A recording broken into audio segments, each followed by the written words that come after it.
பவுல் இதான் எழுதுறாரு. 2 கொரிந்தியர் 4 அதிகாரம் 16 வசனத்திலிருந்து 18 வசனம் வரைக்கும் வாசிங்களேன். ஆனபடியினாலே நாங்கள் சோர்ந்து போகிறதில்லை. எங்கள் புறம்பான மனுஷனானது அழிந்தும் உள்ளான மனுஷனானது நாளுக்கு நாள் புதிதாக்கப்படுகிறது. மேலும் காணப்படுகிறவைகள் அல்ல, காணப்படாதவைகளை நோக்கி இருக்கிற நமக்கு அதி சீக்கிரத்தில் நீங்கும் லேசான நம்முடைய உபத்திரவம் மிகவும் அதிகமான நித்திய கனமகிமையை உண்டாக்குகிறது. கரங்களை தட்டி இந்த வசனத்துக்கு ஆண்டவருக்கு நன்றி சொல்லுங்களேன். இந்த அதி சீக்கிரமாக நீங்கி போகின்ற இந்த பிரச்சனைகள் ஒரு மிகப்பெரிய கனமான தேவ மகிமை என் வாழ்க்கையில் வெளிப்படுத்துகின்றனால் நான் இதை சகித்துக் கொள்வேன்.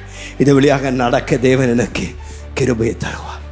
நான் உங்களை பார்த்து சொல்றேன், ஆண்டவர் உங்களை மறக்கலைங்க, ஆண்டவர் உங்களை கைவிடலை. அவர் நோக்கத்தை நிறைவேற்றி கொண்டிருக்கிறார். ஒருவேளை நீங்கள் இருக்கிற இந்த நேரம் கைவிட்ட நேரத்தை போல காணப்பட்டாலும் அவர் கைவிடாத தேவன், வாக்கு மாறாத தேவன், பொய் சொல்ல மனிதன் அல்ல.